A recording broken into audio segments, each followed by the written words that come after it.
Dari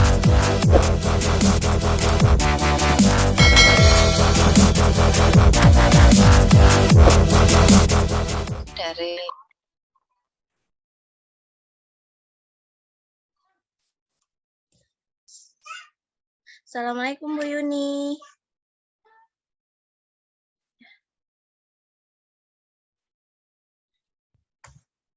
Waalaikumsalam, Mbak. Ini tadi saya dapat kabar dari Pak Irfan, Bu. Katanya boleh dimulai dari sekarang. Oke, Untuk iya. sinyal Pak Irfan lagi nge-lag. Lagi ada kendala, Bu. Iya. Terima kasih, Mbak Septia. Ya, baik. Assalamualaikum warahmatullahi wabarakatuh. Waalaikumsalam warahmatullahi wabarakatuh. Ya, selamat malam dan salam sejahtera untuk kita semua. Gimana kabarnya adik-adik?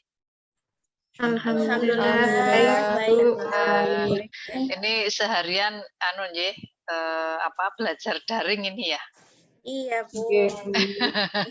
Ya, ini dengan sisa-sisa tenaga ya. Mudah-mudahan nanti tidak mengantuk ya di sesi terakhir mungkin ini ya, Dik ya. Baik. Marilah supaya pertemuan ini bisa memberikan manfaat bagi kita semua. Mari kita berdoa dulu menurut agama dan keyakinan kita masing-masing. Berdoa mulai.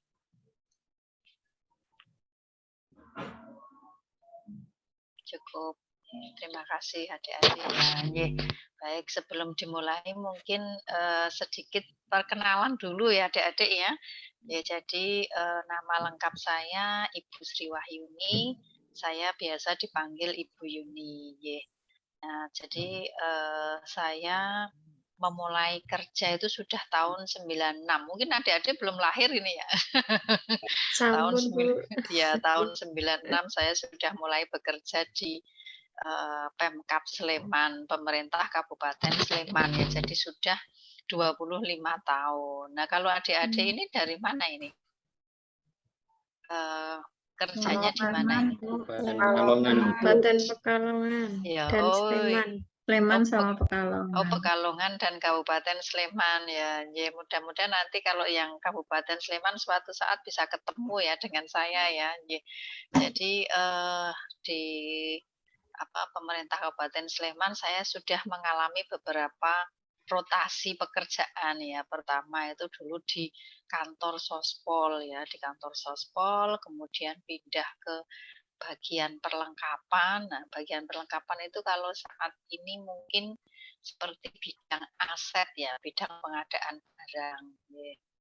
Nah, kemudian saya menjadi sekpri ya, sekretaris pribadi Bupati itu sekitar dari tahun 2000 sampai 2006.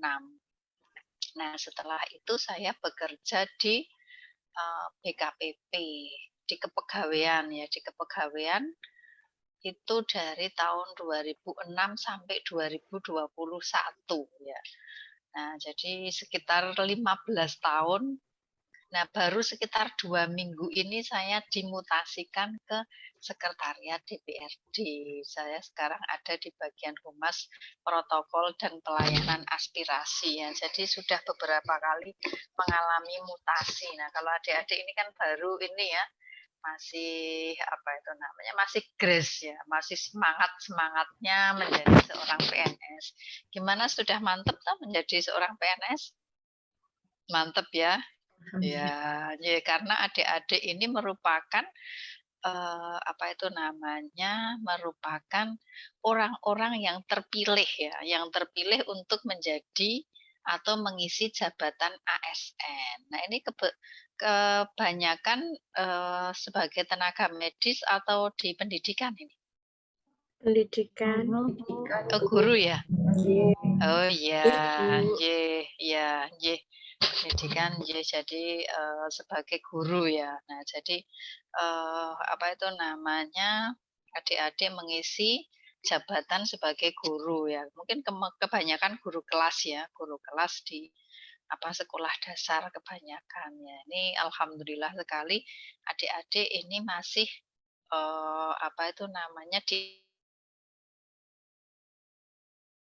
akan menjadi PNS, menjadi 100%, sudah tidak lagi 80% kalau sudah lulus diklat CPNS. Nah, kemarin mungkin sudah dijelaskan perbedaan PNS dan P3K. Saya dari lahir memang ya di Sleman terus ya, dari lahir besar, orang tua juga tinggal di Sleman, dapat suami di Sleman ya seumur hidup. Seumur hidup di Sleman tidak pernah berkelana kemana-mana. Ini kalau secara agama juga nggak bagus katanya kalau orang itu cuman ini ya ngendon ya, tapi kok ternyata seperti itu jalan hidupnya nih. Nah, kemudian saya tinggalnya di Sariharjo Ngaglik ya, di itu ya, mungkin adik-adik pernah ke Monjali, Monumen Jogja Kembali, nah itu ke utara ya, sekitar 3 kilo lah dari Monjali itu. Di malam hari ini saya diberikan tugas oleh BPSDM untuk memberikan materi tentang pembinaan sikap perilaku ya. Selama di BKPP memang saya banyak banyak menangani pekerjaan terkait dengan pembinaan pegawai. Kasus-kasus kepegawaian, perceraian, disiplin. Nah, itu makanan sehari-hari. Makanya saya masih dibalbel-balbel oleh BPSDM untuk memberikan materi ini. Nah, jadi mungkin kalau adik-adik itu belum membayangkan ya, apa ada PNS itu yang melanggar disiplin atau berperilaku yang tidak sesuai dengan ketentuan. Nah, dulu saat saya belum menangani pekerjaan itu mungkin juga masih belum percaya. Tetapi setelah cukup lama di bidang pembinaan dan kesejahteraan pegawai, nah ternyata pegawai yang bermasalah itu juga pasti selalu ada dari tahun ke tahun. Dari tahun ke tahun itu pasti selalu ada. Nah, oleh karena itu di Latsar CPNS itu memang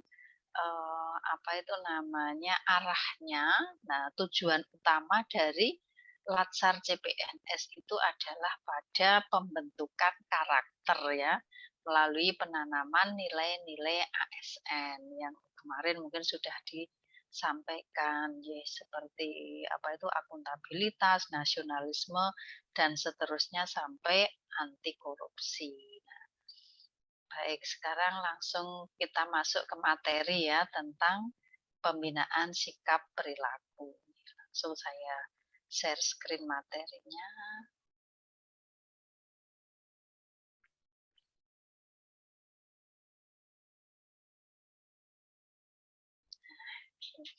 Sudah nih, sudah di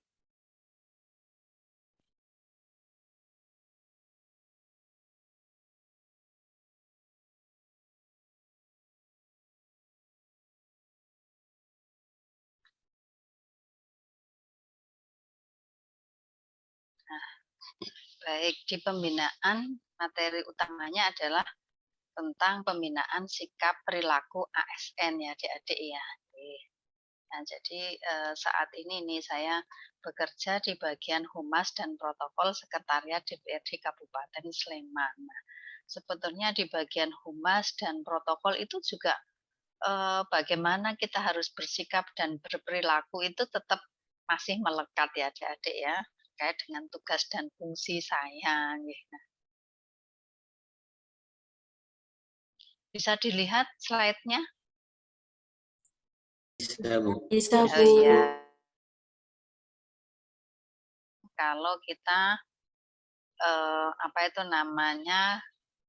belajar tentang pembinaan. Nah, pembinaan sendiri kalau berdasarkan Kamus Besar Bahasa Indonesia itu adalah usaha, tindakan, dan kegiatan yang dilakukan secara efisien dan efektif ya untuk memperoleh hasil yang lebih baik. Nah, jadi pembinaan itu adalah usaha eh, tindakan atau kegiatan yang dilakukan secara efisien dan efektif untuk memperoleh hasil yang lebih baik. Nah, adik-adik kebanyakan kan ini ya di dunia pendidikan. Nah, di dunia pendidikan nanti juga otomatis akan melakukan kegiatan pembinaan. Dalam hal ini adalah membina anak didik. Nah, membina anak didik artinya ini ya, tindakan kegiatan yang dilakukan secara efisien dan efektif untuk memperoleh hasil yang lebih baik ya. Baik mungkin kalau di pendidikan itu kan ada bermacam-macam tujuan ya, mungkin tidak hanya baik secara akademik tapi mungkin juga secara non akademiknya juga yang harus lebih baik. Nah, ini ya. Nah, di apa itu namanya, di materi pembinaan sikap perilaku di Latsar CPNS ini, maka tujuannya adalah membentuk ASN yang berperilaku dan bersikap yang baik sesuai dengan kedudukan dan perannya sebagai ASN. Nah, adik-adik kan sudah mempunyai jabatan yang berbeda ya antara dulu dengan sekarang. Nah, karena jabatannya itu berbeda, nah itu artinya juga perlu mempersiapkan diri untuk berperilaku dan bersikap sesuai dengan jabatan kita. Ya. Nah, dan yang perlu diingat, dipahami oleh adik-adik bahwa jabatan sebagai PNS itu melekat 24 jam. Melekat 24 jam. Tidak hanya pada saat jam kerja, nah, tetapi juga pada saat di luar jam kerja. Nah, itu yang perlu dipahami oleh adik-adik ya, perlu dipahami oleh adik-adik bahwa jabatan sebagai ASN itu melekat 24 jam. Melekat 24 jam. Di saat jam kantor maupun di luar jam kantor. Nah, oleh karena itu apa, adik-adik? Seorang PNS yang melakukan perbuatan yang itu merupakan bentuk pelanggaran disiplin, baik itu yang dilakukan di dalam jam kantor maupun di luar jam kantor, nah itu bisa dikenai hukuman disiplin kalau seorang PNS melanggar. Nah, contoh mudahnya seperti ini ya. Seorang PNS di luar jam kerja ya, misalnya di sore hari atau di malam hari ya. Nah, itu misalnya karena kelalaiannya yang bersangkutan misalnya dalam kondisi mabuk, nah, kemudian dia mengendarai kendaraan bermotor, kemudian dia karena mungkin setengah sadar ya, nah sehingga kemudian dia menabrak seseorang sampai dengan orang yang ditabrak tersebut misalnya meninggal dunia, nah, dan keluarganya itu tidak terima, nah itu maka PNS itu bisa dituntut pidana ya, misalnya dilaporkan ke polisi, kemudian dia dipidana, kemudian dia dihukum. Secara ketentuan hukum dia sudah menjalani hukuman pidana, adik-adik ya. Nah, nanti secara kepegawaian karena yang bersangkutan sudah lalai sehingga merugikan orang lain, itu juga harus dikenai hukuman disiplin. Nah, itu yang saya maksud, baik itu pelanggaran itu dilakukan pada saat jam kerja maupun di luar jam kerja. Nah, sehingga mungkin adik-adik itu sering membaca ya di koran atau di media sosial, misalnya ada ASN yang ketangkap sedang di mana, nah, misalnya di hotel mana atau di pantai mana gitu ya. Nah, itu dia nanti pasti akan dilakukan sebuah pembinaan. Nah, hukuman dari yang diberikan kepada PNS memang sifatnya adalah pembinaan. Artinya apa? Artinya pembinaan itu harapannya adalah dengan pembinaan itu nantinya PNS itu menjadi lebih baik ya adik-adik ya. Makanya kok sering saya ditanya, Bu, kok nggak langsung diberhentikan nih? Biasanya PNS itu kita berikan kesempatan untuk memperbaiki dulu kesalahannya. Nah, kalau memang sudah tidak bisa diperbaiki baru ya. Kemudian upaya terakhir kalau dibina itu tidak bisa, ya akhirnya dibinasakan. Gitu. Nah itu ya adik-adik ya. Nah karena kita ini ya berbicara tentang tentang sikap perilaku. Nah, tentunya akan terkait dengan yang namanya etika nih. Etika PNS ya. Akan terkait dengan yang namanya etika PNS. Nah, apa yang dimaksud dengan etika ya? Nah, etika itu berkenaan dengan sistem dan prinsip-prinsip moral ya tentang baik dan buruk dari tindakan atau perilaku manusia dalam kehidupan sosial. Nah, sehingga etika itu akan selalu terkait dengan tata susila, sopan santun dalam kehidupan sehari-hari, baik itu dalam kehidupan berkeluarga, bermasyarakat, pemerintahan bangsa dan negara. Nah, mungkin adik-adik sudah banyak mengenal tentang etika dalam keluarga ya, etika dalam masyarakat. Sekarang adik-adik yang perlu akan pelajari itu adalah bagaimana etika seorang PNS. Ya. Etika seorang PNS. Nah, ini saya kira bisa kita lanjut ya. Ini lanjut saja.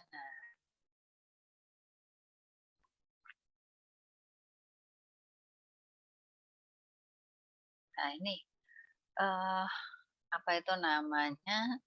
Etika organisasi pemerintah ya. Nah, tadi kan kita sudah membicarakan bahwa etika itu akan terkait dengan ini ya, etika itu akan terkait dengan nilai ya, nilai kemudian norma, aturan ya. Bagaimana dengan etika dalam organisasi?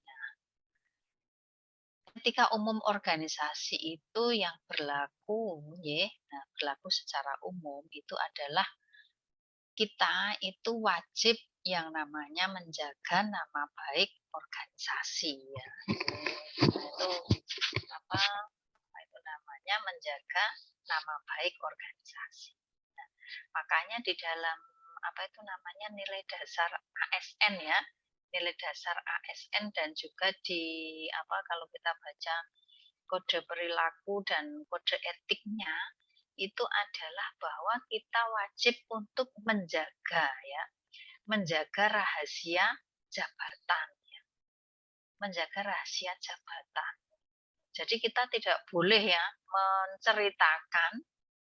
menceritakan kepada orang-orang di luar tempat kita bekerja tentang keburukan dari institusi kita. Nah, itu nggak boleh. Misalnya malah menceritakan, oh di tempat saya itu sering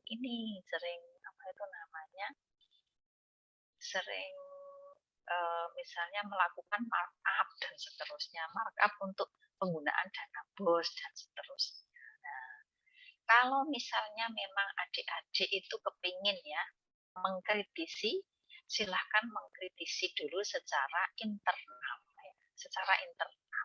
Jadi jangan malah malah disebar-sebarkan, itu nggak boleh. Nah, jadi kita punya etika umum organisasi yaitu menjaga nama baik organisasi. Nah, kalau kita berbicara tentang etika PNS itu akan selalu terkait yang pertama adalah Peraturan Pemerintah Nomor 94 Tahun 2021 tentang disiplin PNS. Nah, ini aturannya itu masih sangat gres ya ini ya. Baru tahun 2021, bahkan ini keluar itu baru menjelang saya pindah dari BKPP ke Sekretariat DPRD. Nah, sebelumnya itu adalah PP nomor 53 tahun 2010 juga tentang disiplin PNS. Nah, ini apa itu namanya aturan tentang etika PNS ya, ada PP 94 tahun 2021. Nah, kemudian yang kedua ini adalah peraturan pemerintah nomor 10 tahun 83 ya, tentang izin perkawinan dan perceraian PNS. Nah, ini apa itu namanya? Mengapa kok ini juga masuk dalam etika PNS ya? Nah, itu di sini ini ada penekanan ya. Nah, ini yang adik-adik harus paham di izin perkawinan dan perceraian PNS. Nah, di aturan kita ya tentang PP ini apa itu namanya? Istilahnya itu menganut yang namanya prinsip monogami. Tahu adik-adik prinsip monogami? Iya. Ya, monogami itu artinya bahwa PNS itu pada prinsipnya itu menikah itu ya dengan satu pasangan. Prinsipnya itu ya, dengan satu pasangan. Jadi seorang PNS wanita itu tidak boleh menjadi istri kedua. Jadi PNS wanita itu tidak boleh menjadi istri kedua. Kalau dia menjadi istri kedua, nah itu dia harus apa itu namanya mengundurkan diri sebagai seorang PNS. Kemudian untuk PNS laki-laki, bolehkah dia punya istri lebih dari satu? Boleh. Nah, seorang PNS laki-laki boleh punya istri lebih dari satu, tetapi ada syarat-syaratnya. Ada syarat alternatif, ada syarat kumulatif.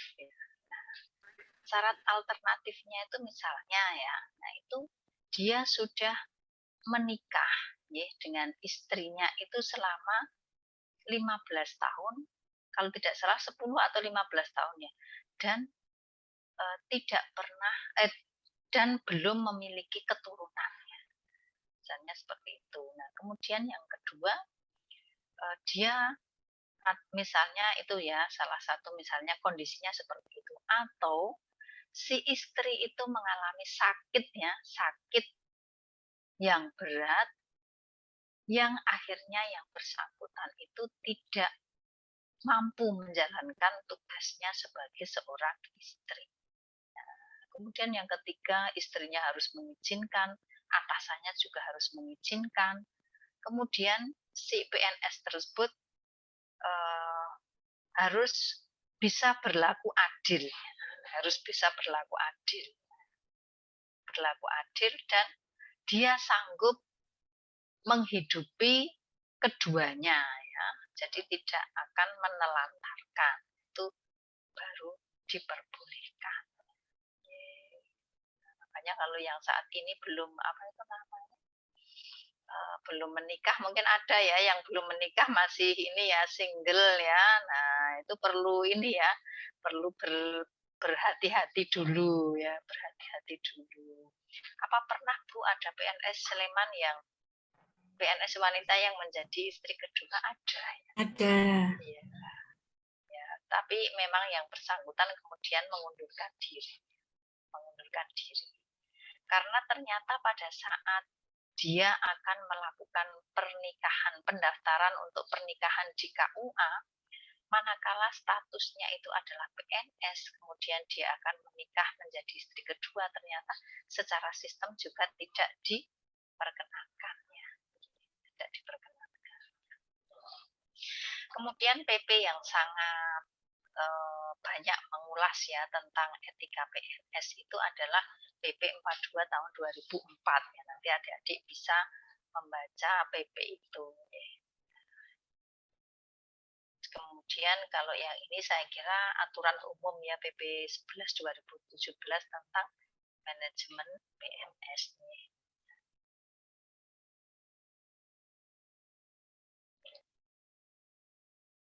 Adik-adik, nanti setelah apa itu namanya, setelah adik-adik itu nanti diangkat menjadi PNS ya.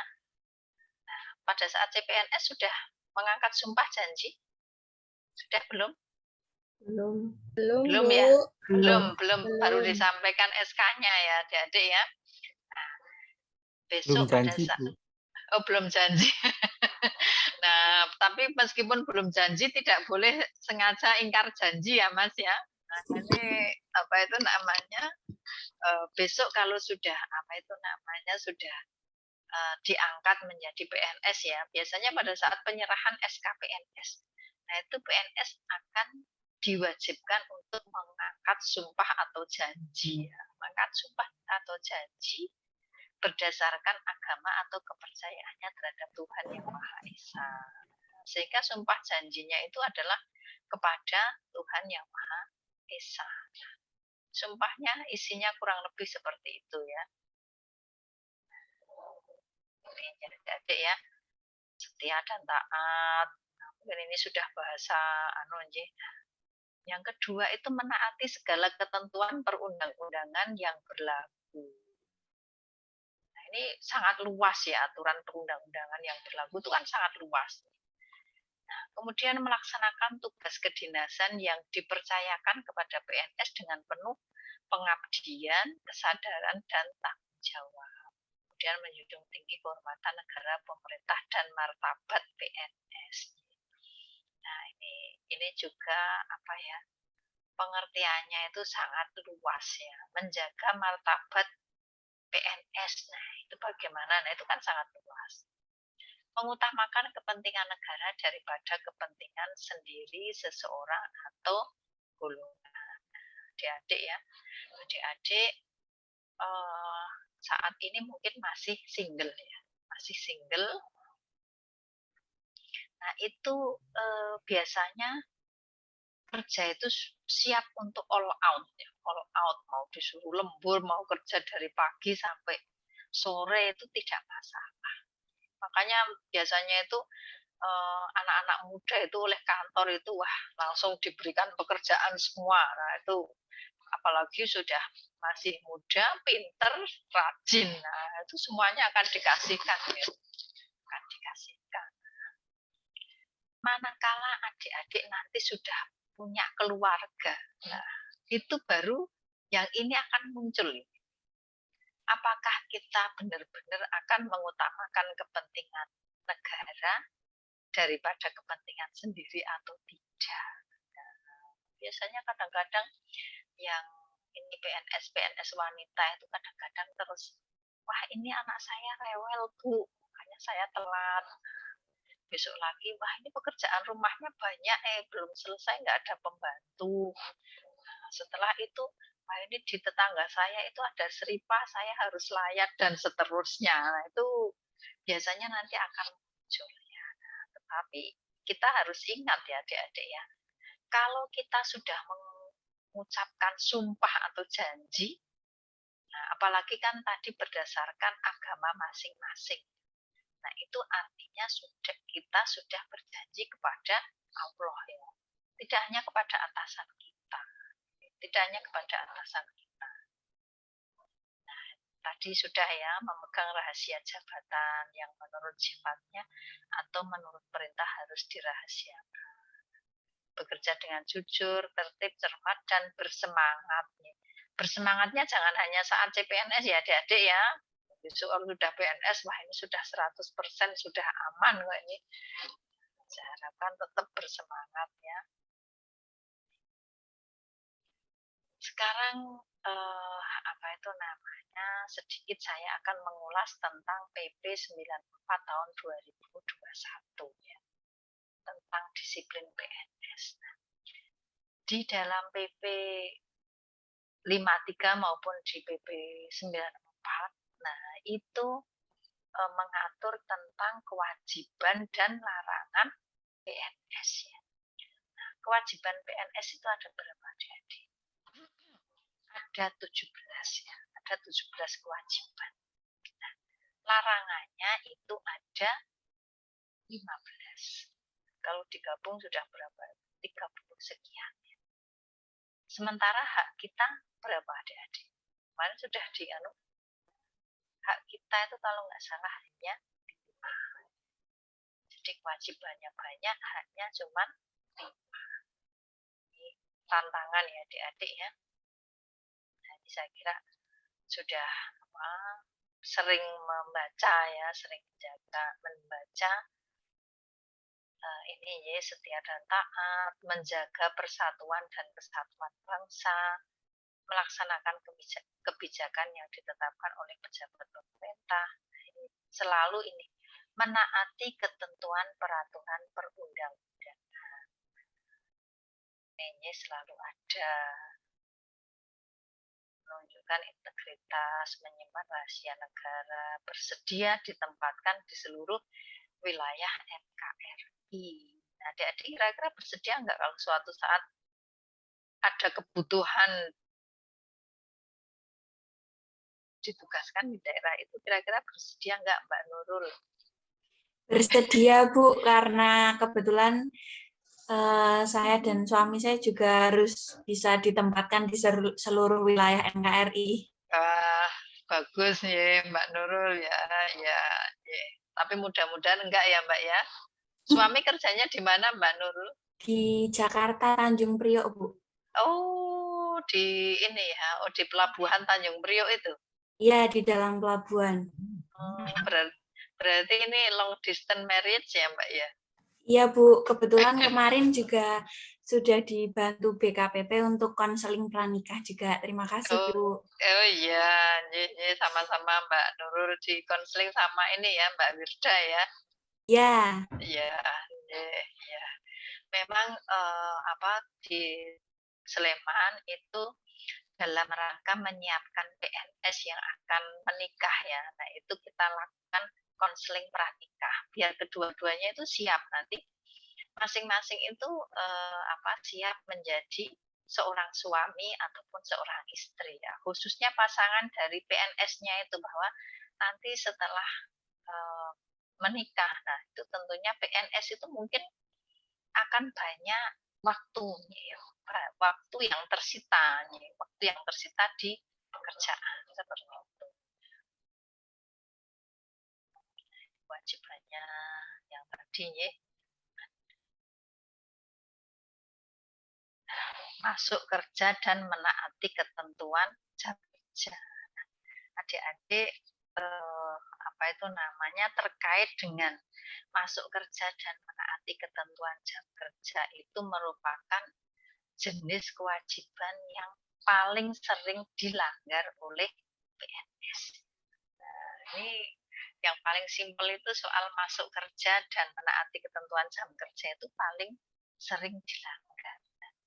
Sehingga kita itu sering hukuman disiplin terkait dengan masuk kerja itu yang paling sering kita berikan.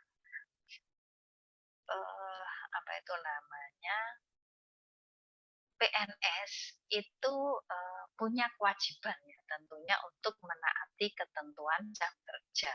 Nah, kalau yang PNS di sekolah masuk kerjanya mungkin 6 hari kerja. Benar ya Mas Dias ya? 6 hari atau 5 hari Mas? Sampai Jumat mawon Bu. Oh, panjenengan guru atau bukan? Dan di Dinas Koperasi Oh iya. Nah kalau yang yang guru, nah guru puskesmas, nah itu rumah sakit itu 6 hari kerja. Nah kalau yang di instansi, nah itu 5 hari kerja. PNS itu masuk kerja ada kewajibannya seminggu, ada yang 6 hari, ada yang 5 hari. Di ketentuan PP 94 tahun 2021 PNS yang tidak masuk tanpa keterangan yang sah, artinya itu bolos ya, 3 hari dalam setahun itu sudah bisa dijatuhi hukuman disiplin. Jadi kalau di PP lama itu kan 5 hari. Nah, kalau di PP yang sekarang itu 3 hari itu sudah bisa dikenai hukuman disiplin. Jadi misalkan sehari di Januari tidak masuk tanpa keterangan 1 hari. Di bulan April 1 hari juga tanpa keterangan. Di bulan Mei 1 hari tanpa keterangan. Artinya itu diakumulasi itu sudah 3 hari. Nah, 3 hari PNS tidak masuk tanpa keterangan yang sah. Nah, itu bisa dilakukan pemanggilan dan pemeriksaan oleh atasan langsung. Maksudnya tanpa izin yang sah itu adalah tanpa izin cuti ya. Jadi kalau misalkan hanya WA, nah seperti itu bukan izin yang sah ya, itu ya misalnya Pak saya hari ini tidak masuk, itu terus WA. Nah, tidak masuknya itu kalau PNS itu tidak masuk ya harus dia itu karena cuti ya. Tidak masuk itu kalau dengan izin atasan, meskipun itu hanya 1 hari, nah itu dia harus mengurus yang namanya cuti. Nah itu kan sekarang guru, terus jadi semua PNS itu kan yang sudah bekerja 1 tahun itu berhak mendapatkan cuti tahunan ya. 12 hari bekerja dalam 1 tahun. Nah, kalau memang si PNS itu punya keperluan ya, nah, bisa nanti mengajukan izin cuti tahunan. Itu. Bagaimana kalau dengan PNS yang ini Bu, yang bolong-bolong gitu ya, datang kemudian hanya apa itu namanya hanya finger, nah, kemudian dia pergi lagi. Kemudian nanti dia baru di sore hari itu masuk, kemudian absen atau finger. Nah, yang seperti itu sebetulnya juga bisa dilakukan apa itu namanya bisa dilakukan akumulasi tidak berada di dalam kantor pada saat jam kerja. Itu nanti kalau sudah artinya kalau sudah terakumulasi 7,5 jam kali 3 berarti berapa itu 21 tambah 1,5 ya 22,5 jam dia tidak berada di kantor tanpa alasan yang jelas itu atasan sudah bisa untuk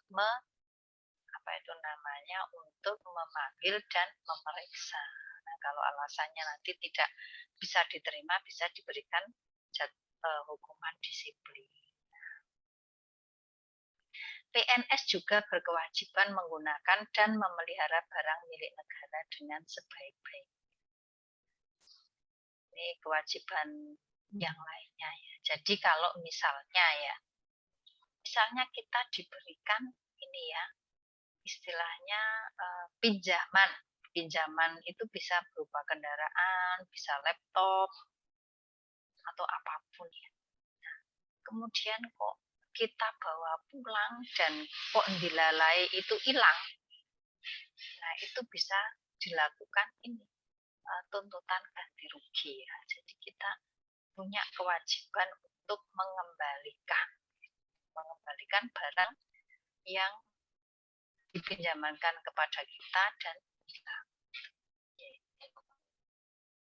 Nah, kemudian juga ini saya kira ini kewajiban kalau sudah menjadi seorang pimpinan ya memberikan kesempatan kepada bawahan untuk mengembangkan kompetensi. Menolak segala bentuk pemberian yang berkaitan dengan tugas dan fungsi. Kecuali penghasilan sesuai dengan ketentuan peraturan perundang-undangan. Itu yang bisa kita terima. Nah, ini larangan PNS. Menyalahgunakan wewenang, menjadi perantara untuk mendapatkan keuntungan pribadi dan atau orang lain dengan menggunakan kewenangan orang lain yang diduga terjadi konflik kepentingan dalam jabatan.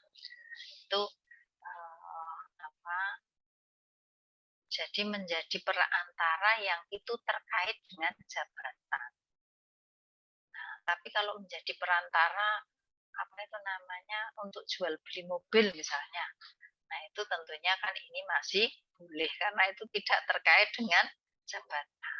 Tapi yang dimaksud itu perantara yang terkait dengan jabatan. Nah, kemudian menjadi pegawai atau bekerja untuk negara lain, bekerja pada lembaga atau organisasi internasional tanpa izin atau tanpa ditugaskan oleh pejabat pembina kepegawaian. Dalam hal ini PPK itu yang dimaksud adalah bupati. Nah, tetapi kalau menjadi pegawai atau bekerja untuk negara lain karena ditugaskan oleh bupati misalnya, nah itu tentunya diperkenankan. Kemudian bekerja pada perusahaan asing, konsultan asing, atau lembaga swadaya masyarakat asing, kecuali ditugaskan tadi ya oleh PPK. Kemudian memiliki, menjual, membeli, baik bergerak atau tidak bergerak, dan seterusnya. Nah ini yang apa itu namanya perlu kami tegaskan juga adalah bahwa status PNS yang dia itu harus netral ya. Nah, sehingga apa? Karena netral.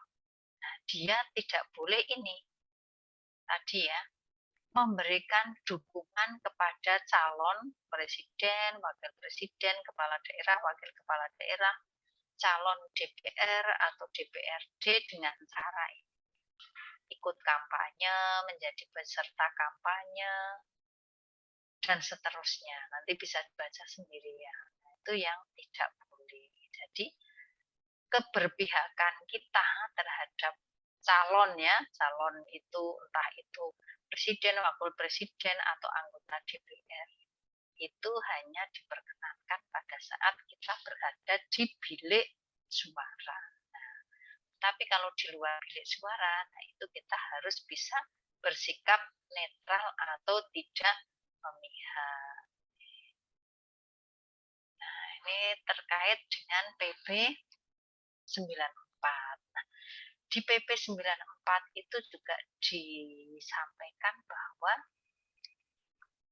PNS yang dia itu tidak masuk tanpa keterangan yang sah, itu dalam 1 tahun itu 28 hari kerja, nah itu sudah bisa dilakukan pemberhentian dengan hormat ya, sebagai PNS, tidak atas permintaan sendiri. Nah, 28 hari kerja itu hanya ini ya adik-adik ya, hanya sebentar itu. Jadi misalkan ya, Januari dia tidak masuk tanpa keterangan 4 hari kerja. Februari juga seperti itu. Maret seperti itu sampai dengan bulan Juli ya. 28 hari kerja itu kan kalau sebulan 4 itu berarti 7 bulan ya. Sampai bulan Juli, nah itu kok dia tidak masuk tanpa keterangan yang sah, itu bisa diberhentikan dengan hormat, tidak atas permintaan sendiri. Sampai di sini ada pertanyaan? Atau sudah agak mengantuk karena capek? Mau tanya, Bu. Oh iya, gimana Mbak Nurul? Kan kalau guru itu dapat jatah cuti tahunan tidak, Bu? Kayaknya tidak, nggih? Oh iya, untuk guru itu memang sebelum tahun 2020 itu tidak dapat cuti tahunan. Nah, tapi ternyata karena apa itu namanya aspirasi dari para guru. Nah, itu kemudian mulai tahun 2020 ke sini ya, Mbak ya, 2020, 2021 dan seterusnya besok. Nah, itu guru juga diberikan hak untuk mendapatkan cuti tahunan. Kalau dulu kan karena sudah dapat libur sekolah ya, itu nggak dapat. Nah, kalau saat ini itu dapat. Karena ternyata guru itu pada saat libur sekolah juga melaksanakan ketugasan atau tetap masuk ya Mbak ya. Nah, cuman untuk cuti tahunannya itu untuk CPNS memang saat ini belum ya. Nanti kalau sudah masa kerjanya 1 tahun, baru dapat. Nah, misalnya baru beberapa bulan jadi PNS karena ada keperluan yang mendesak, misalnya menghadiri kegiatan di kantor suami, seperti itu apakah boleh diperbolehkan izin, Bu, dengan alasan yang jelas? Ya, ya, Kan tidak tiap bulan, tidak tiap tahun. ya, ya. Apa itu namanya? Cuti bagi seorang CPNS itu kan yang diperkenankan itu baru 3, Mbak. Yaitu cuti sakit, cuti karena alasan penting, dan cuti melahirkan. Itu kalau untuk CPNS masih diperkenankan ya. Nah, cuti sakit kan jelas kalau kondisinya sakit ya, cuti melahirkan juga ya. Nah, kalau cuti alasan penting itu adalah yang pertama itu untuk melangsungkan pernikahan ya. Pernikahan yang pertama, kemudian anggota keluarga ada yang sakit keras atau meninggal dunia. Nah, kalau yang kepentingan dinas suami, nah itu yang sepertinya susah itu, Mbak. Ya, ya. Jadi ya untuk sementara ngampet dulu ya Mbak Nurul ya. Mungkin suaminya yang disuruh balik ke sini, Mbak. Ya, yang disuruh balik ke sini. Nah, karena ini apa ya? Memang belum. Nanti kalau sudah setahun kan bisa memanfaatkan cuti tahunannya kalau misalnya harus menghadiri acara di kantor suami gitu. Oh, gitu. Ya. Kalau untuk cuti melahirkan itu prosesnya gimana ya, Bu? Sekalian tanya aja, soalnya bentar lagi mau lahir. Oh iya, jadi untuk cuti melahirkan itu apa itu namanya? Untuk cuti melahirkan itu waktunya itu kan 3 bulan ya Mbak Nurul ya. Mungkin untuk mbak-mbak yang lainnya ini. Nah itu waktunya kan 3 bulan. Lama cuti melahirkan itu 3 bulan.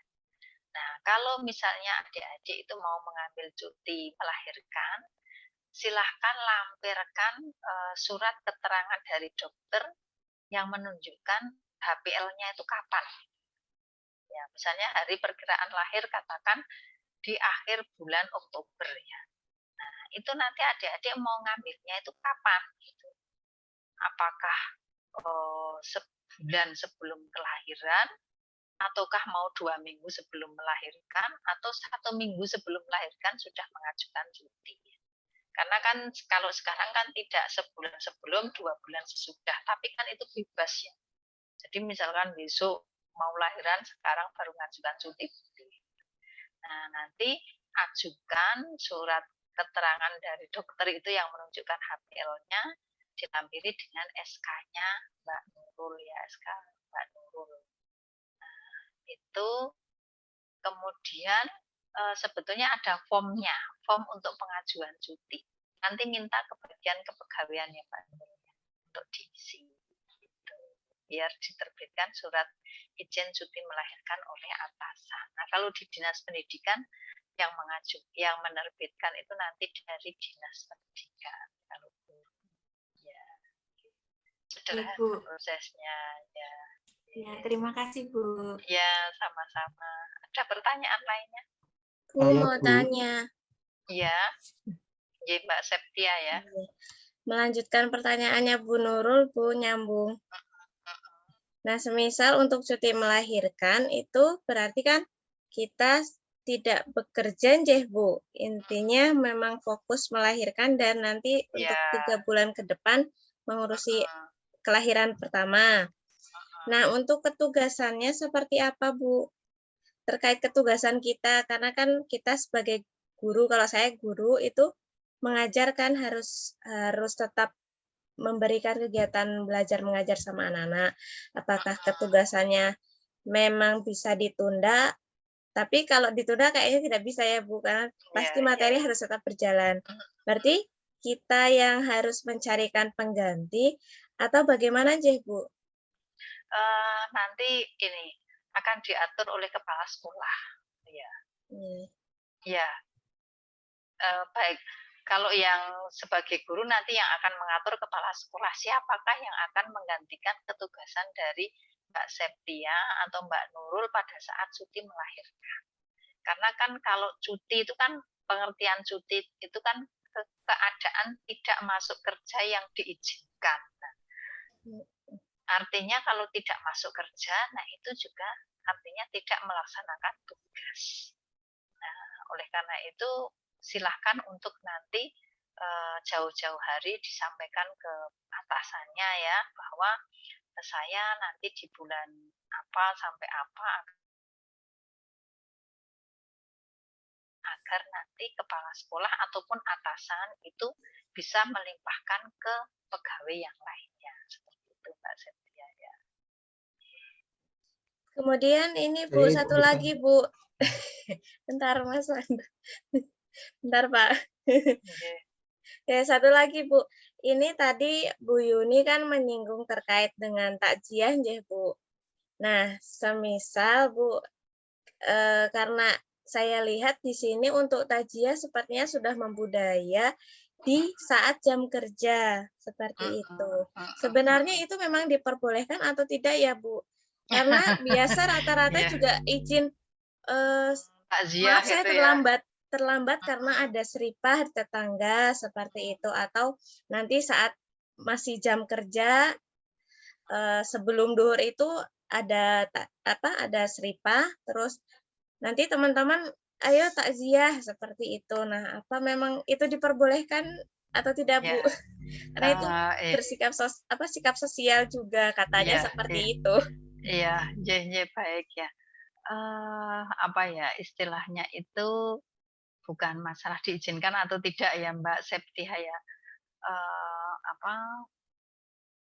Kalaupun memang ini ya, katakan ada tetangga dekat kita yang memang itu ya, ada yang sedang tertimpa musibah, anggota keluarga meninggal dan sebagainya, kita memang ini ya, sebaiknya kan juga takziah ke sana tadi, fungsi sosial tadi ya. Nah, tetapi jangan sampai terlalu seringnya kita takziah itu sampai meninggalkan ketugasan pokok kita. Misalkan apa itu namanya harus mengajar katakan jam 7 ya misalnya ya. Nah, artinya kan dia harus ya memang jam 7 itu ya harus mengajar dulu. Nah, takziahnya mungkin bisa kalau misalnya meninggalnya itu pas malam atau apa kan kita bisa ya nengok dulu ke sana kayak gitu itu. Nah, mungkin baru pada saat penguburan nah itu di siangnya. Jadi yang penting itu Mbak, jangan sampai meninggalkan ketugasan pokok kita. Nah, dan ini Mbak, memang benar ya kita takziah itu melaksanakan ketugasan sosial ya. Tapi masyarakat itu sekarang kan juga kritis ya. Sekarang juga kritis. Nanti kalau kita itu terlalu sering itu ya sosial tadi malah di mana-mana kok ada, di mana-mana ada. Nah itu masyarakat nanti malah penilaiannya itu justru itu PNS kok kayaknya kok malah setiap hari hanya takziah saja kemana-mana. Nah, itu malah justru harapan kita itu sosial tapi justru ini tidak pas ya. Ya. Kalau misalkan itu pun dilakukan pada saat jam kerja, setidaknya dalam waktu yang istilahnya ya secukupnya gitu, secukupnya. Jangan sampai ngelantur ya, misalnya malah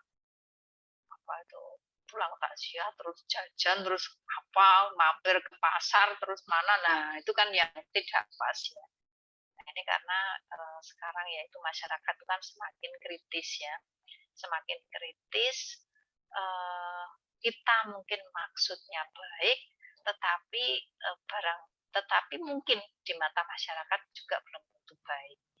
Saya beberapa kali takziah di tetangga pada saat jam kerja itu justru masyarakat itu tanya ke saya, loh memangnya Bu Yuni boleh kok meninggalkan ketugasan, kok bisa layak di siang hari seperti itu Mbak ya. Makanya ya akhirnya saya jawab, oh ini cuma sebentar boleh, tapi cuma sebentar. Habis itu terus saya langsung balik lagi gitu ya.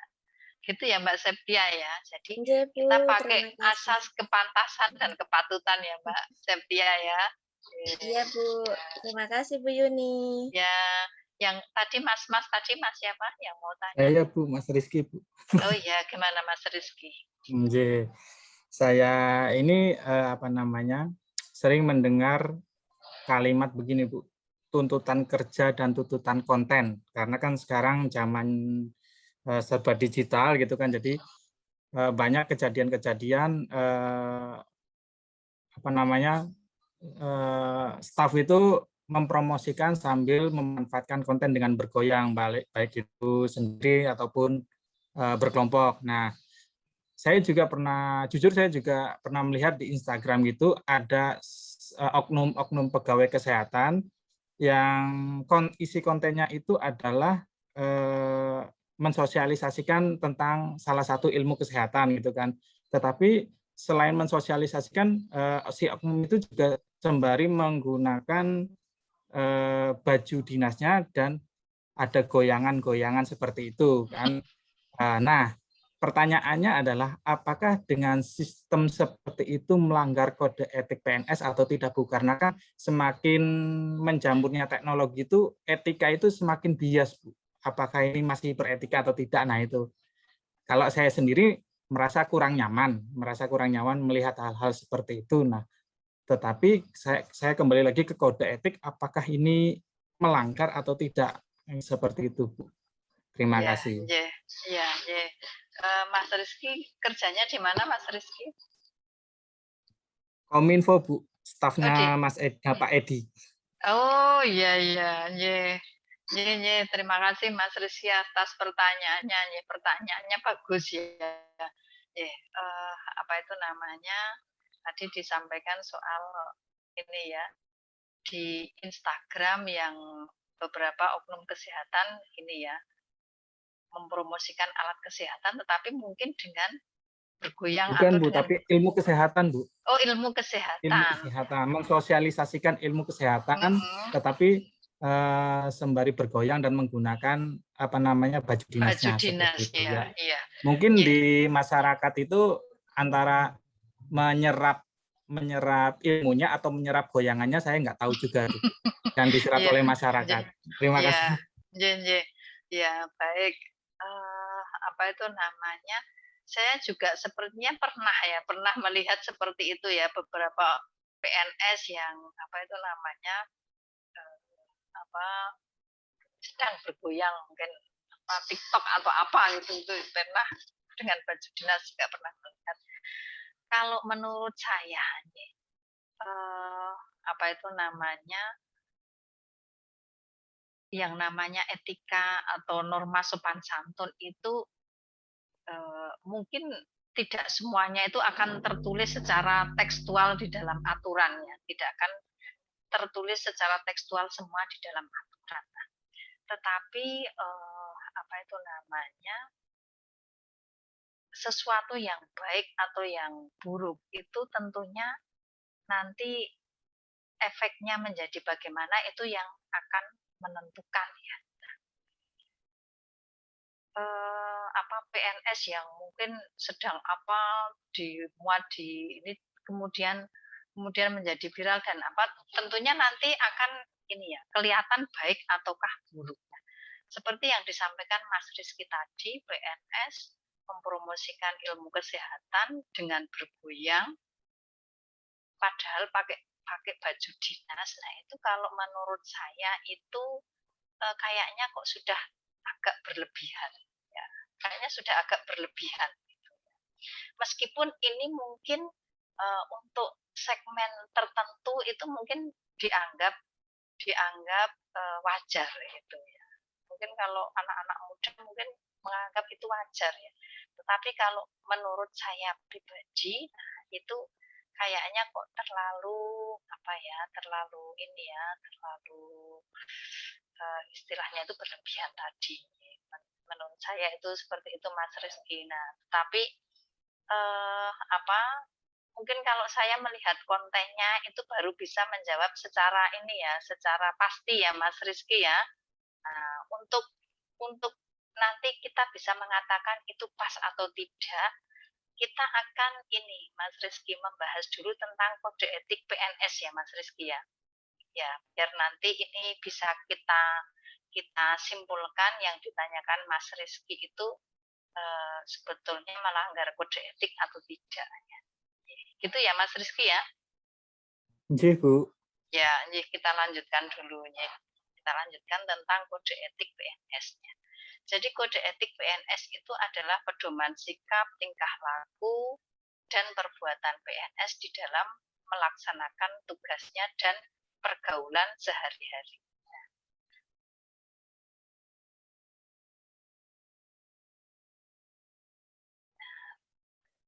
Pembinaan jiwa korps, ya, jadi PP 42 tahun 2004 itu kan judulnya tentang pembinaan jiwa korps dan kode etik PNS ya.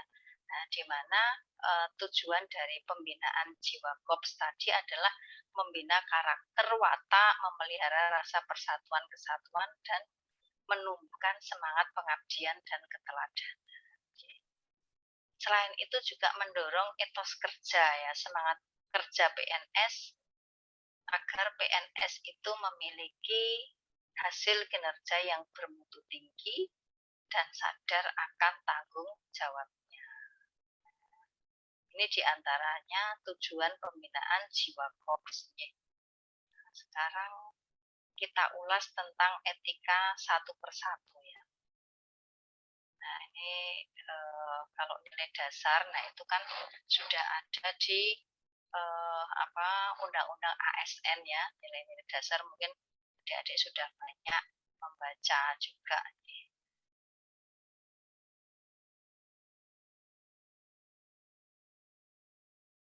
Sebentar biar saya ini karena waktunya sudah, nah ini sudah tinggal sebentar lagi.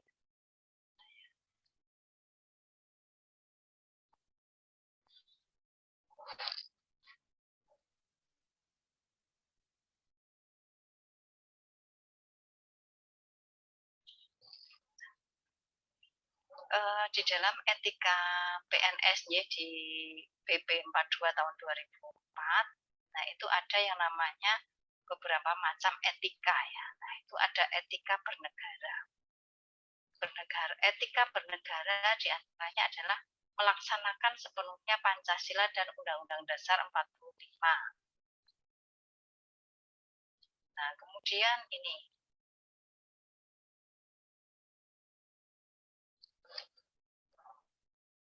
mengangkat harkat dan martabat bangsa dan negara, menjadi perekat dan pemersatu bangsa dalam NKRI dan menaati peraturan perundang-undangan yang berlaku.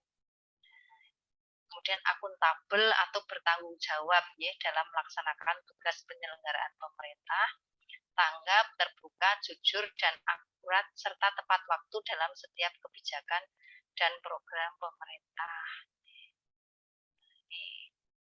Saya penasaran soalnya dengan yang ditanyakan oleh Mas Rizky ya.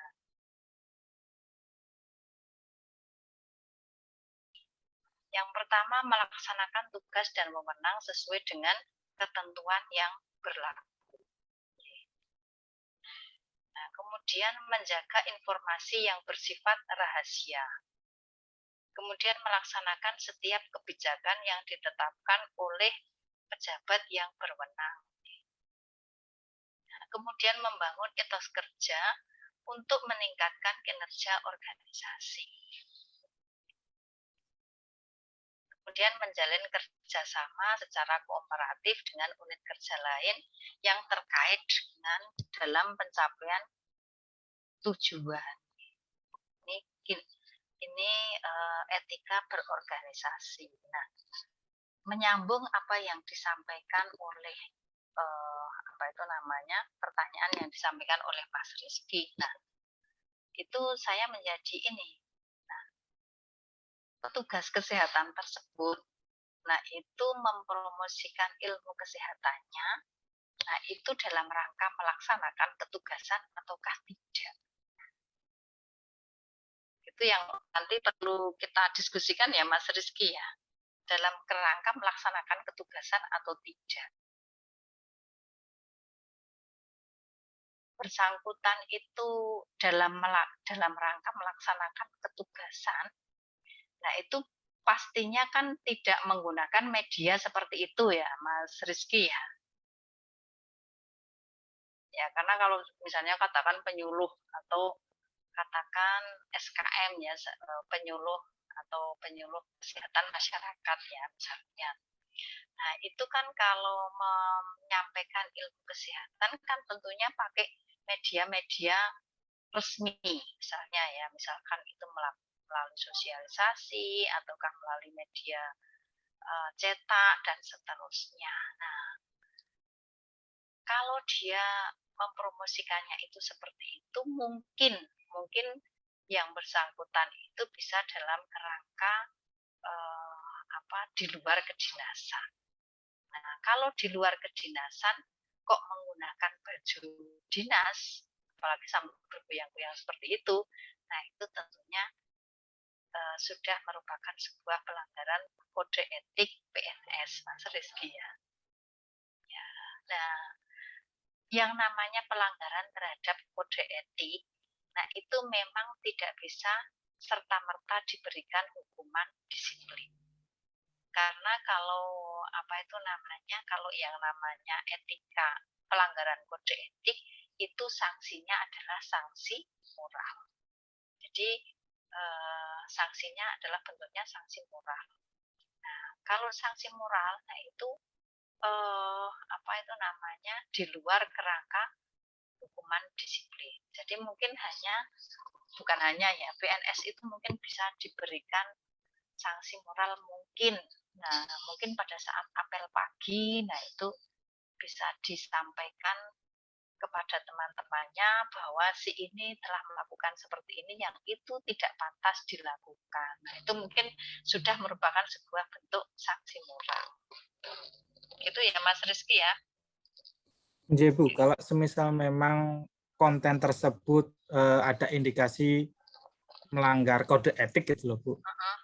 Kan pertanyaan berikutnya adalah kenapa video itu tidak di take down gitu loh. Malah oknum itu malah membuat konten yang sama dengan ilmu kesehatan yang lain seperti itu. Misalnya yang pertama mengenai bab reproduksi semisal, kemudian yang kedua mengenai bab apa lagi. Jadi konten itu terus bertambah. Kalau memang itu berindikasi melanggar kode etik, harusnya dinas kesehatan ataupun yang berwenang itu melakukan keputusan take down hal itu gitu loh. Tapi kalau ini seolah-olah membiarkan, jadi saya bingung kira-kira ini memang melanggar kode etik atau tidak gitu. Kalau saya pribadi merasa tidak nyaman melihat konten seperti itu. Iya.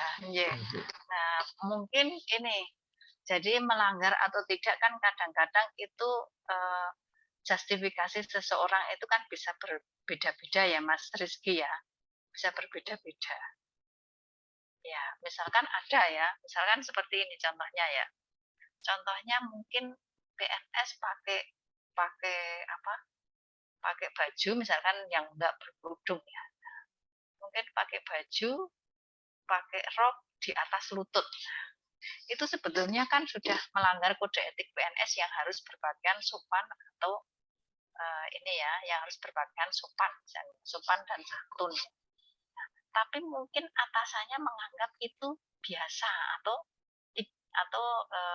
itu wajar gitu ya. Untuk anak muda pakai baju seperti itu wajar. Nah, sehingga kemudian dia tidak memberikan peringatan atau sanksi moral terhadap yang bersangkutan. Nah, itu kira-kira seperti itu, Mas. Nah, saya kurang tahu mengapa instansi itu juga istilahnya tidak memberikan peringatan terhadap si PNS tersebut sehingga konten itu kemudian menjadi berkembang. Nah, mungkin ini perlu dikasih komen Mas, mungkin Mas Rizky perlu untuk ngasih komen ke ke konten tersebut, misalkan kok pakai baju dinas dan seterusnya gitu. Mungkin ilmu kesehatannya nggak apa-apa ya, tapi mungkin yang goyangnya itu atau yang Mas Rizky keberatan kan itu, yang goyangnya itu ya. Yang goyang-goyangnya itu. Kalau pakai baju dinas dan ilmunya saya kira itu bermanfaat ya Mas ya. Berarti ya, untuk kode etik sendiri masih ini ya Bu, masih ada tergantung sudut pandang atau justifikasi dari pimpinan gitu ya Bu ya. Berarti kode etik bukan pakemnya gitu, tidak ada pakemnya gitu Bu. ini ya, karena kalau yang namanya apa itu namanya etika ya, kode etik itu kan akhirnya kembali kepada etika ya. Namanya baik dan buruk itu kan sangat ini ya. Meskipun kita tahu ya norma baik buruk, norma yang berlaku umum. Nah, tetapi itu kan nanti akan sangat tergantung kepada lingkungan, pada situasi, kondisi dan juga perkembangan dan justifikasi seseorang, ya, Mas ya. Misalkan ya, kita berbicara bahwa etika seorang PNS terhadap diri sendiri itu adalah menjaga pola hidup sederhana. Nah, perkataan sederhana itu kan bisa kita kembangkan ya. Sederhana itu standarnya itu seperti apa yang namanya sederhana. Nah, itu Mas Rizky ya. Jadi mungkin sederhana itu kalau orang zaman dulu itu sederhana itu ya apa makan itu mungkin lauk terus lauk nasi sayur. Nah, itu sudah cukup mungkin ya. Nah, tetapi kalau saat ini mungkin yang dimaksud sederhana itu apa itu namanya tidak seperti itu. Sederhana itu mungkin orang punya mobil Avanza, nah itu sudah kategori sederhana dan seterusnya gitu.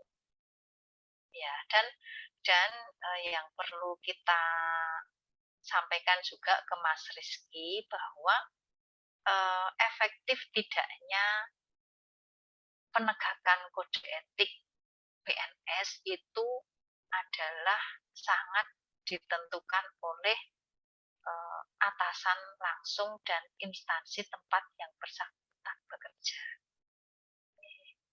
Nah, kalau si atasan langsung itu tipenya itu adalah luweh-luweh ya. Nah, itu mungkin seorang PNS melanggar kode etik, tetapi juga tidak pernah mendapatkan sanksi moral. Seperti itu. Jadi yang disampaikan Mas Rizky mungkin itu sebetulnya melanggar kode etik. Nah, tetapi kalau atasan langsungnya itu tidak melakukan apa itu namanya pembinaan, ya itu akan berlangsung secara terus-menerus seperti itu, Mas. Itu ya Mas Rizky ya. Jadi berarti masih bisa diperdebatkan gitu ya Bu ya untuk konten-konten seperti itu ya Bu ya. Iya. Karena ya itu tadi yang namanya norma itu kan sangat berkembang ya Mas Rizky ya. Meskipun ada norma umum, itu norma umum ya. Nah, tetapi zaman itu kan berkembang terus ya, berkembang terus. Kondisi juga. Nah, sehingga mungkin apa yang dipandang baik di masa lalu belum tentu dipandang baik di masa sekarang. Begitu juga yang dipandang buruk di masa lalu, nah itu belum tentu buruk di masa sekarang. Seperti apa ya, misal contoh ya, contohnya itu kalau orang zaman dulu, nah itu kan terkenal, itu kan penurut, manut, terus santun sekali. Nah, Pemalu juga Bu. Pemalu juga. Nah, tetapi kalau yang saat ini, nah justru mungkin pegawai yang seperti itu apa ya istilahnya itu sudah tidak sesuai lagi dengan perkembangan zaman. Nah, sekarang kan pegawai itu kan tuntutannya itu yang inovatif, kreatif, berani, kemudian juga lebih terbuka, di samping sopan santun tentunya iya. Tapi kan sudah beda tuh Mas Rizky antara sekarang dengan dulu. Kita lanjutkan ya, jadi tadi etika berorganisasi, diantaranya yang lainnya adalah memiliki kompetensi dalam pelaksanaan tugas. Sebuah etika yang apa ya, istilahnya yang wajib tentunya kita miliki ya selaku seorang PNS sesuai dengan jabatannya masing-masing. Bagaimana kalau ada PNS yang kurang memiliki kompetensi? Nah, itu kan yang bersangkutan wajib untuk meningkatkan kompetensinya. Nah, kemudian juga patuh dan taat terhadap standar operasional dan tata kerja. Kemudian mengembangkan pemikiran secara kreatif dan inovatif dalam rangka peningkatan kinerja organisasi. Nah, itu tadi yang saya sampaikan PNS saat ini. Nah, itu kan tuntutannya kan harus kreatif, inovatif, kompeten, di samping patuh dan taat juga terhadap SOP dan tata kerja. Kemudian berorientasi pada peningkatan kualitas kerja. Nah, kemudian etika bermasyarakat ya. Di antaranya adalah mewujudkan pola hidup sederhana. Adik-adik yang sebelum ini ya, sebelum kita ke yang lainnya, adik-adik. Apa itu namanya? Pada saat kita diterima ya, saya diterima sebagai PNS dulu. Itu kan luar biasa ya perasaannya. Ada sebuah euforia sampai orang tua saya itu syukuran dan sebagainya, banyak yang ngasih selamat. Tetapi pada saat kemudian saya masuk bekerja, itu barulah kemudian terasa ya, ternyata gaji seorang PNS itu adalah seperti, kalau yang guru sebetulnya sudah ada ya upaya untuk meningkatkan kesejahteraan dan kinerja juga ya melalui tunjangan profesi guru. Tetapi itu nanti setelah berjalan beberapa tahun dan memenuhi syarat ya adik-adik ya. Kemudian mungkin di PNS lainnya juga ada ya tambahan penghasilan. Nah, tetapi yang perlu kami sampaikan di sini adalah bahwa memang desain yang namanya PNS itu adalah desain pola hidup sederhana. Desain pola hidup yang sederhana. Jadi kalau kita sebagai PNS itu ya jangan terlalu bermimpi untuk apa ya, hidup secara mewah atau berlebihan. Karena sudah ini ya, sudah sangat jelas gaji maupun tunjangannya. Ya seperti itulah nanti dari tahun ke tahun. Dari tahun ke tahun kalau ada lihat daftar gaji itu juga peningkatannya tidak signifikan. Tidak signifikan. Ya, nah, oleh karena itu ya apa itu namanya ya memang harus ini ya, harus kita sadari bersama sehingga tidak terus menjadi alasan karena penghasilannya sebagai PNS sedikit kemudian kita banyak menggunakan waktu kerja kita untuk berusaha lainnya dalam rangka meningkatkan finansial kita. Itu yang tidak pas. Kalau itu di luar jam kerja itu monggo ya. Nah, tetapi kalau di dalam jam kerja ya tetap tugas kita adalah selaku PNS. Nah, kemudian memberikan pelayanan dengan empati, hormat, dan santun tanpa pamrih dan tanpa paksaan. Kemudian memberikan pelayanan secara cepat, tepat, terbuka, adil, dan tidak diskriminatif, dan berorientasi kepada peningkatan kesejahteraan masyarakat dalam melaksanakan ketugasan. Nah, kemudian etika terhadap diri sendiri. Jujur dan terbuka, serta tidak memberikan informasi yang tidak benar. Kemudian bertindak dengan penuh kesungguhan dan ketulusan, menghindari konflik kepentingan pribadi kelompok maupun golongan, berinisiatif untuk meningkatkan kualitas pengetahuan, kemampuan, keterampilan, dan sikap. Nah, ini ya, memiliki daya juang yang tinggi, memelihara kesehatan jasmani dan rohani, menjaga keutuhan dan keharmonisan rumah tangga, dan berpenampilan sederhana, rapi, dan sopan. Nah, itu kode etik PNS terhadap diri sendiri. Nah, jadi PNS juga ini punya apa itu namanya, salah satu etikanya itu adalah memelihara kesehatan kita. Gitu. Mudah-mudahan kita nanti sampai batas usia pensiun kita, nah itu kan harapannya ini ya, sehat jasmani dan rohani. Nah, sehingga kalau di kantor ya, yang 5 hari kerjanya itu kan ada kesempatan PNS untuk berolahraga. Biasanya di hari Jumat ya. Hari Jumat itu kan identik dengan hari kerja. Kita diberikan kesempatan untuk berolahraga mungkin sampai jam 9. Nah, setelah itu baru bekerja. Bagaimana untuk memelihara kesehatan rohani? Nah, kalau di di Sleman, nah itu PNS yang sedang mengalami permasalahan ya terkait dengan kinerja, terkait dengan pekerjaan atau terkait dengan hal-hal yang sifatnya pribadi ya. Nah, itu kita berikan kesempatan untuk melakukan konseling. Jadi Mbak Nurul kan tadi cerita ya konseling pranikah ya di BKPP. Iya, Bu. Ya, konselor kami itu juga kita berikan tugas juga untuk memberikan konseling kepada PNS yang sedang mengalami permasalahan psikologis ya. Itu kita berikan. Nah, itu dalam rangka apa? Memelihara kesehatan rohani.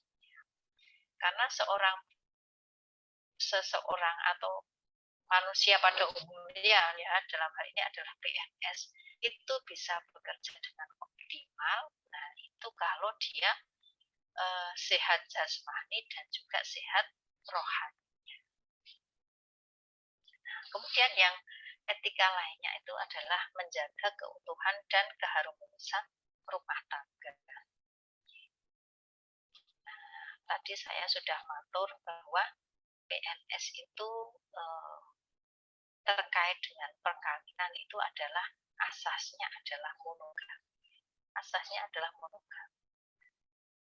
PNS diseyugiakan untuk berusaha menjaga keutuhan dan keharmonisan rumah tangga. Bagaimana Bu kalau sudah usaha kok tidak bisa harmonis dan akhirnya harus berpisah? Misalnya ini ya, kalau memang kondisinya adalah seperti itu dimungkinkan untuk berpisah. Dimungkinkan untuk berpisah ya karena kalau memang benar-benar sudah tidak bisa disatukan, nah itu kan ya akhirnya kemudian diberikan izin ya bagi PNS itu untuk bercerai. Tapi ya kita harapkan tentunya karena PNS selalu menjadi teladan tadi ya, karena PNS menjadi teladan, itu kita harapkan ya tidak banyak PNS yang bercerai. Karena kan nanti kalau misalnya banyak yang kawin cerai loh, PNS kok malah sekarang sudah kayak artis gitu ya. Nah, itu kan sebuah image yang sangat buruk juga bagi PNS. Nah, kemudian tadi kami menyampaikan berpenampilan sederhana, rapi dan sopan. Nah, itu adalah juga termasuk etika terhadap diri sendiri. Nah, etika terhadap sesama PNS bagaimana? Nah, di antaranya adalah ini, adik-adik ya. Kita harus bisa menghormati ya teman-teman kita, ya, teman sekerja kita atau teman di luar lingkungan kerja kita. Jadi saling menghormati antar teman, kemudian juga menghargai perbedaan pendapat. Kita juga tidak bisa memaksakan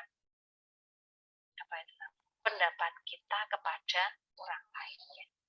Nah, tadi saya kembali ke ini. Jadi karena etika itu menyangkut nilai ya, menyangkut sebuah atau sesuatu yang sifatnya itu abstrak ya. Jadi ada seseorang menganggap bahwa itu etis, tapi orang lain menganggap itu tidak etis. Nah, itu kan sesuatu yang masih justifikasinya itu bisa sangat subjektif. Nah, sehingga ya kita itu harus menghargai perbedaan pendapat tadi, menghargai perbedaan pendapat.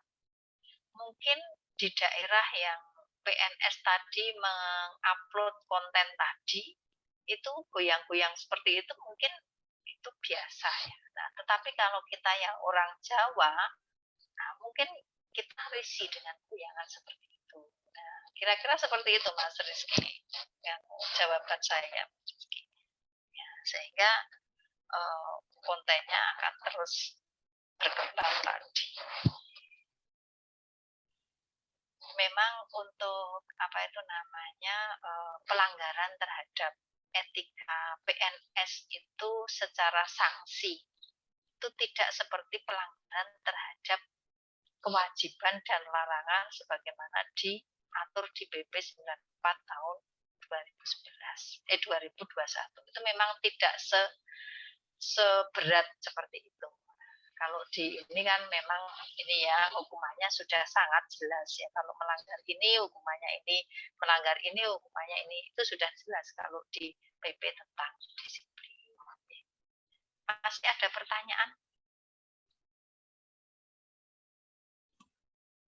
Izin bertanya Ibu. Okay. Tadi Ibu sempat menyampaikan tentang presensi pegawai PNS nih, Yeah.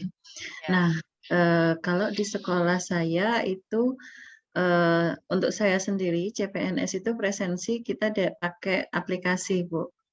Nah, sementara untuk PNS yang lain ternyata masih menggunakan manual seperti kayak fingerprint atau tanda tangan yang presensi di sekolah.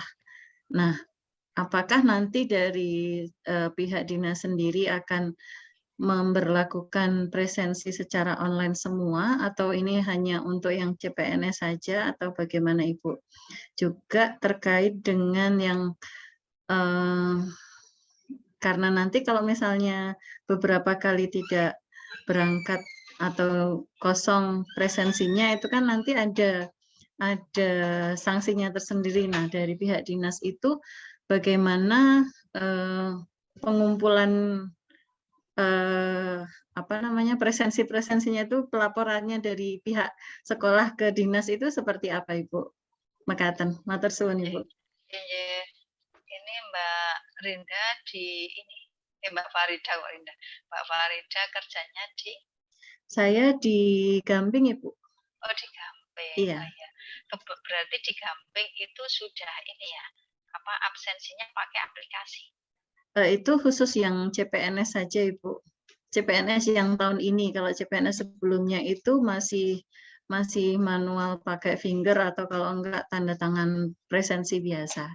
Oh, maksudnya aplikasi itu pakai e-presensi ya? Iya. Yang pakai Bu. HP itu ya? Nge, Yang pakai HP ya? Oh iya. Dan itu baru hanya saya saja yang menggunakan e-presensi, sementara yang lain itu masih manual. Oh iya. Iya, ngaten Ibu. Terima kasih. Apa itu namanya? Terkait dengan masalah presensi. Nah, itu kan kalau untuk di lingkungan pemerintah kabupaten, nah itu kita kan memang sudah pakai fingerprint maupun e-presensi. Sudah pakai fingerprint maupun e-presensi. Nah, kalau untuk yang yang di sekolah-sekolah, nah itu khususnya kalau yang SMP ya, SMP, nah itu sudah terpasang mesin fingerprint dan juga mereka bisa e-presensi. Nah, mungkin kalau yang di sekolah-sekolah ya, yang di sekolah-sekolah, nah itu akan dilakukan presensi itu menggunakan e-presensi itu juga secara bertahap. Nah, itu nanti tergantung dari Kominfo. Mungkin nanti Mas Rizky bisa ikut membantu saya ya. Kira-kira pengembangan dari e-presensi dari Kominfo itu sejauh mana? Karena ini kan yang ini dari Kominfo. Nah, kalau kalau nanti sudah pakai e-presensi atau pakai fingerprint semua, itu tentunya nanti dari sekolah kan akan sangat mudah melaporkan presensi dari PNS-nya itu ke dinas pendidikan. Gitu. Nah, cuman karena presensi itu atau e-presensi itu kan juga masih dalam pengembangan. Nah, tentunya nanti akan dilaksanakan ke semua PNS di Pemkab itu secara bertahap. Mungkin kalau jawaban sementara seperti ini. Kalau dari Mas Rizky selaku yang dari Kominfo gimana Mas Rizky? Pada intinya sama sih Bu, untuk e-presensi ini masih dalam mesin fingerprint ataupun mencatat gitu kan. Nah itu kami harapkan juga dari pihak BKPP juga menunggu kebijakan dari pihak BKPP untuk mewajibkan semua PNS menggunakan e-presensi. Nah untuk sementara ya kami masih dalam tahap pengembangan di aplikasi seperti itu.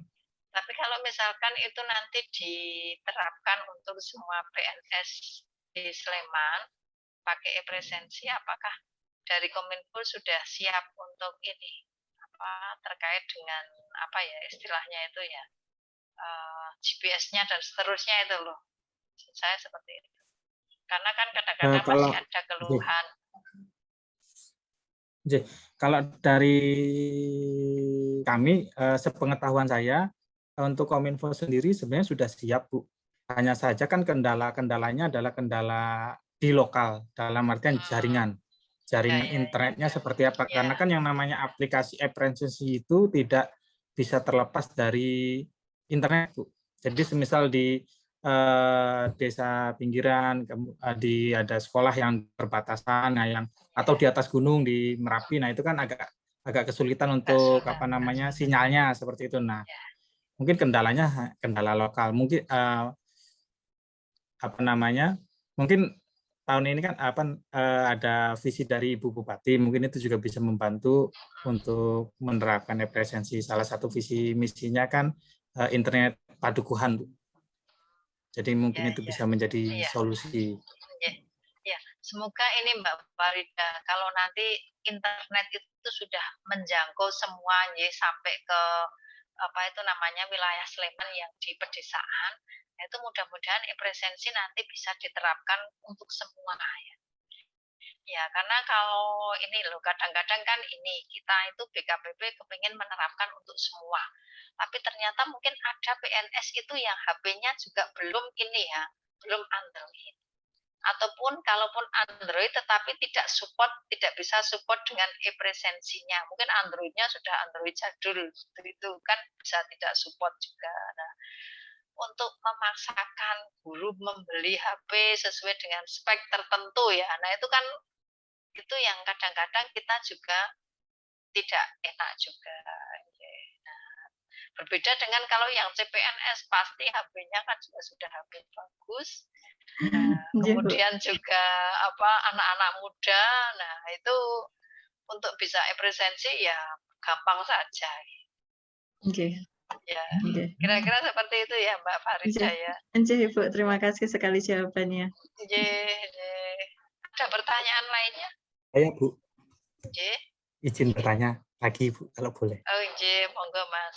Ya, ini terkait kompetensi dan skill ya Bu, hubungan antara kompetensi skill dengan ijazah pendidikan.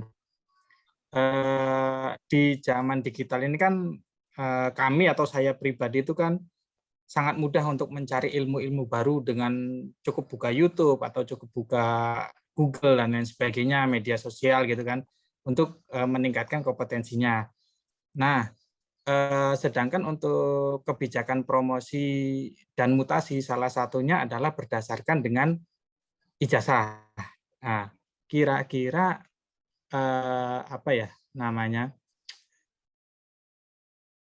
ke depan itu untuk melihat kompetensi skillnya itu bisa tidak dilihat menggunakan dasar ijazah atau gimana ya Bu ya untuk ke depannya mungkin.